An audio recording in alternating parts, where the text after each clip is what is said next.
নমস্কার, দেখছেন talk to Bangla. আমি অভিষেক রয়েছে আপনাদের সাথে। এই মুহূর্তে যে খবর নিয়ে উপস্থিত হয়েছি, বিরোধী দল আবারও একত্রে এবং ইন্ডিয়া অ্যালায়েন্সের সমস্ত দল এই মুহূর্তে কিন্তু একটা বড় সড়ো ঘটনা ঘটালো এবং জ্ঞানেশ কুমারের বিরুদ্ধে সরাসরি একদম অভিযোগ জানানো হলো। একদম সঠিক শুনছেন আপনারা, তার কারণ এই মুহূর্তে ইলেকশন কমিশনার জ্ঞানেশ কুমার, তার বিরুদ্ধে অভিযোগ, এবং সেই অভিযোগটা ঠিক 8 তারিখ যেমন ভাবে ঠিক করেছিল বিরোধী দল একত্রিত হয়ে একদম মিটিং করেছিল তারা, এবং সেই মিটিং এ আমরা দেখতে পেয়েছিলাম যে প্রত্যেকটা দল একই জায়গায় সহমত হয়েছিল যে আমাদেরকে জানাতে হবে যে এসআইআরটা কিভাবে হচ্ছে, সারা দেশ জুড়ে বিভিন্ন রাজ্যে এসআইআর হচ্ছে এবং সেই এসআইআর এর প্রভাব কিভাবে ভোটের ফলে পড়ছে। অর্থাৎ কোথাও গিয়ে পশ্চিমবঙ্গের এসআইআর কিংবা একদম উত্তরপ্রদেশে বর্তমানে যে এসআইআর চলছে কিংবা বিহারে যে এসআইআর হয়ে গেল, তার পরবর্তীতেই ভোটটা হচ্ছে, এটার একটা প্রভাব সরাসরি কিন্তু ভোটের ফলে পড়ছে। তেমন প্রত্যেকটা দলই বিরোধীদের পক্ষ থেকে কিন্তু এই বিষয়টা সহমত হয়েছিল এবং সেখানেই বড় সড়ো যেটা খবর উঠে আসছে, শুধুমাত্র মিটিং নয়, তার থেকেও একটা বড় সড়ো অ্যাকশন নিল ইন্ডিয়া অ্যালায়েন্স এবং সেখানে গুরুত্বপূর্ণভাবে সমস্ত দল এক হলো। যে সমস্ত দলগুলো এক হওয়ার কথা ছিল না তারাও একত্রিত হলো। অর্থাৎ কোথাও গিয়ে ডিএমকে এবং আম আদমি পার্টির কথা আমরা বলছি। একদম সঠিক শুনছেন আপনারা, এরকমই খবর বেরিয়ে আসছে এবং অফিসিয়ালি সেরকম খবর বেরিয়ে আসছে। তাই অবশ্যই গুরুত্বপূর্ণ একটা জায়গায় এই মুহূর্তে বিজেপি বিরোধী আন্দোলনটা কিন্তু দাঁড়িয়ে রয়েছে। যতটা সহজে ইকুয়েশন সমস্তটা ঠিক করে ফেলা হচ্ছিল যে ডিএমকে একদম সরাসরি এবার এনডিএ তে সামিল হয়ে যাবে কিংবা এনডিএ কে সাপোর্ট করবে, সেটা কিন্তু হলো না, আমরা দেখতে পেলাম।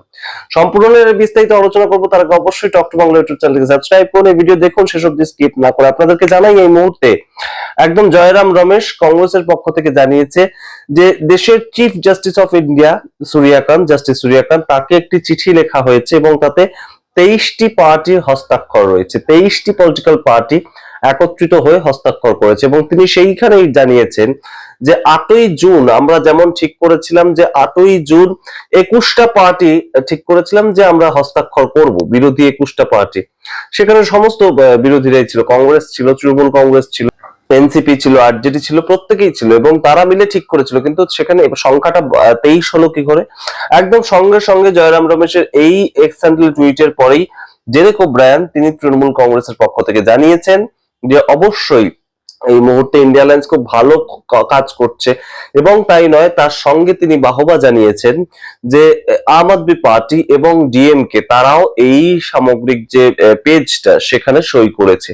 এই যে একটা চিঠি লেখা হয়েছে জাস্টিস সূর্যকান্তকে, সেখানে তারাও সই করেছে। অর্থাৎ কোথাও গিয়ে একটা একতার ছবি। এবং রাহুল গান্ধী যে কথাটা বলেছিলেন, দেশের বিরোধী দল নেতা, তিনি যে কথাটা বলেছিলেন 8 তারিখে 8ই জুন প্রেসকে দেয়া সাক্ষাৎকারে তিনি বলেছিলেন মিটিং থেকে বেরিয়ে এসে যে ডিএমকে হয়তো আমাদের সঙ্গে সমস্ত ব্যাপারে থাকবে না, কিন্তু দেশের বিষয়ে যখন বিরোধিতা করার বিষয় থাকবে তখন ডিএমকে থাকবে আমাদের সঙ্গে। এবং সেটাই তো হলো, দেখা গেল ফাইনালি যে অবশ্যই ডিএমকে এর সঙ্গে কংগ্রেসের এই মুহূর্তে একদম রীতিমতন আদায় কাজ করার সম্পর্ক। তার কারণ আমরা দেখতে পেয়েছি যে ডিএমকে এর বিরুদ্ধে ভোটে দাঁড়িয়ে যারা সরকার তৈরি করলো, সেই টিভিকে পার্টির সঙ্গে কংগ্রেস জোটবদ্ধ হয়ে বিভিন্ন দলকে নিয়ে তারা সরকার তৈরি করলো এবং ডিএমকে স্বভাবতই এই মুহূর্তে তাদের ক্ষুদ্রতর স্বার্থ, তামিলনাড়ু পলিটিক্স, এবং সেইখানে তারা কংগ্রেসের বিরোধিতা করছেই। কিন্তু যখন বিরোধিতার ক্ষেত্রটা আসে, অর্থাৎ একদম সরাসরি ইলেকশন কমিশনের বিরুদ্ধে, তাদের সবাইকে একটা কথা বলতে হবে, একটা পজিশন নিতে হবে, একটা স্ট্যান্ড পয়েন্ট নিতে হবে, তখন কিন্তু সরাসরি এই জায়গাটাই ডিএমকে বুঝিয়ে দিল যে তারা বিরোধিতা করতে একদম অবশ্যই দাঁড়াবে এবং বিজেপি বিরোধিতা। এবং এই বিরোধিতাটা ঠিক কতটা গুরুত্বপূর্ণ আপনারা এই মুহূর্তে বোঝার চেষ্টা করুন যে সামনে মনসুন সেশন শুরু হচ্ছে এবং সেই মনসুন সেশনে একদম বিরোধীরা কিন্তু এককাট্টা হবে, কিন্তু এককাট্টা হলেও বা কি হবে? তার কারণ বিরোধীদের এখন শক্তি অনেকটাই কম। তার কারণ অলরেডি কিন্তু 26 জন সাংসদ যারা বিরোধী বেঞ্চে বসতেন, তারা বোঝাই যাচ্ছে যে এনডিএ এর বেঞ্চে বসবেন। 20 জন হিসেবে নতুন একটা দল যুক্ত হবে, এনসিপিআই, সেখানে বসবেন রচনা ব্যানার্জি, সেখানে বসবেন দেব, প্রত্যেকেই যারা তৃণমূল কংগ্রেস ছেড়ে এনসিপিআই তে যুক্ত হয়েছেন তারা বসবেন। এবং অন্যদিকে উদ্ধব ঠাকরে দল থেকে যারা শিবসেনায় গিয়ে জয়েন করেছেন তারাও বসবেন। তো এই প্রেক্ষিতে দাঁড়িয়েও বিরোধী জোট একতাবদ্ধ হওয়া, সেটা কিন্তু খুব গুরুত্বপূর্ণ একটা ইঙ্গিত দেয় যে কোথাও এখনো পর্যন্ত যে বিজেপি বিরোধিতার ক্ষেত্রে কিংবা সমস্ত কনস্টিটিউশনাল যে বডিগুলো সেগুলোর বিরোধিতার ক্ষেত্রে অবশ্যই কিন্তু বিরোধীরা এক কাট্টায় থাকবে। এবং অবশ্যই আপনারা বুঝতে পারছেন যে সামনেই আসতে চলেছে ডিলিমিটেশন বিল এবং অবশ্যই তার সঙ্গে মহিলা সংরক্ষণ বিল, যেটা এপ্রিল মাসের 18 তারিখে আমরা দেখতে পেয়েছিলাম যে সম্পূর্ণভাবে হেরে গিয়েছিল। অর্থাৎ সংবিধান সংশোধন করতে গেলে যে 360 খানা আসন লাগবে বিরোধীদের একদম সরিয়ে দিয়ে শাসক দল তাদের যে 360 খানা ভোট লাগবে সেটার কাছাকাছি তারা কিভাবে পৌঁছবে আমরা জানি না। তবে অবশ্যই মহিলা সংরক্ষণ বিল এই বিষয়টার মাধ্যমে কিন্তু তারা একদম সংবিধান সংশোধন করতে চাইছে। অবশ্যই বিজেপির একটা বড় সড়ো এই মুহূর্তে যে এজেন্ডাটা সেটা অবশ্যই আপনারা জানেন যে delimitation, one nation one election, এগুলো আনবে তারা বিল, এবং সেই জন্যই এত ভাঙচুর করা, বিভিন্ন পলিটিক্যাল পার্টিগুলো থেকে এমপি নিয়ে আসা, সেই কাজগুলো করছে তারা। এবং সেই ক্ষেত্রে এই মুহূর্তে যে ছবিটা, সেই ছবিটা কিন্তু অবশ্যই সংসদ তৈরি হবে যখন, সংসদে যখন একদম সেশন শুরু হবে, তখন যে ছবিটা ফুটে উঠবে যে আমরা দেখতে পাবো বিরোধীরা আবারও আগের মতোই এক কাট্টা। তবে অবশ্যই তাদের শক্তি কমেছে, কিন্তু যারা আছে তারা কিন্তু এখনো পর্যন্ত একই থাকবে। এবং আপনারা বুঝার চেষ্টা করুন কোন সময় এই চিঠিতে আম আদমি পার্টি সই করলো, কংগ্রেস সই করলো একসাথে। সামনের বছর কিন্তু পাঞ্জাবে ভোট রয়েছে এবং কখনোই পাঞ্জাবে চাইবে না যে বিজেপি কোনোভাবে একদম হস্তক্ষেপ করুক, কারণ পাঞ্জাবের দুটো দলের মধ্যে লড়াই হবে, কংগ্রেস এবং আম আদমি পার্টি, তাদের মধ্যে কেউ একজন সরকার তৈরি করবে।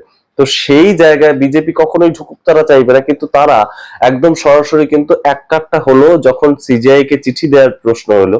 এবং অবশ্যই আপনারা বোঝার চেষ্টা করুন তামিলনাড়ুর ক্ষেত্রেও কিন্তু একই ঘটনা, কারণ তামিলনাড়ুতে বিজেপি রাজ্য সভাপতি যিনি ছিলেন আন্নামালাই, তিনি অলরেডি ছেড়ে দিয়েছেন বিজেপি।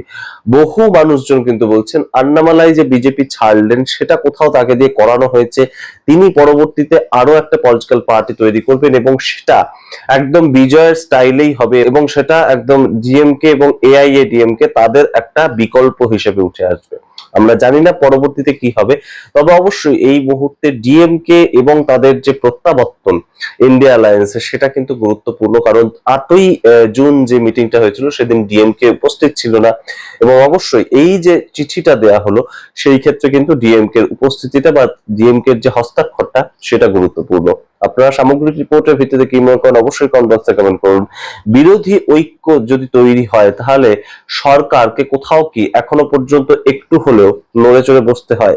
আপনারা কি মনে করেন অবশ্যই কমেন্ট বক্সে কমেন্ট করবেন, এবং অবশ্যই বলুন যে এই 18ই এপ্রিল যে ছবিটা আমরা দেখতে পেয়েছিলাম সেই ছবিটা কি পরবর্তীতে আবারও মনসুন সেশনে যখন এই বিলগুলো আসবে তখন একই ছবি আমরা দেখতে পাবো, নাকি এবারে সরকার কোনো না কোনো ভাবে পাশ করিয়ে নেবে, অর্থাৎ সংবিধান সংশোধন করানোর যে প্রেক্ষিতটা তারা আনবে সেটা তারা পাশ করিয়ে নেবে? আপনাদের মতামত দেখার অপেক্ষা রইলাম। দেখতে দেখুন টক টু বাংলা।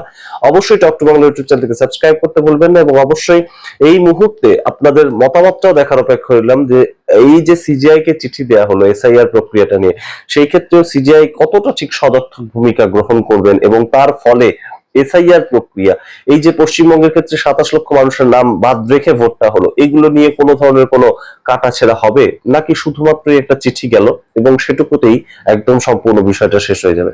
আপনারা বলুন আপনাদের মতামত। অবশ্যই দেখতে থাকুন টক টু বাংলা। অবশ্যই টক টু বাংলা ইউটিউব চ্যানেলকে সাবস্ক্রাইব করুন, জয়েন বাটন ক্লিক করে আমাদের মেম্বারশিপ দিন। ধন্যবাদ।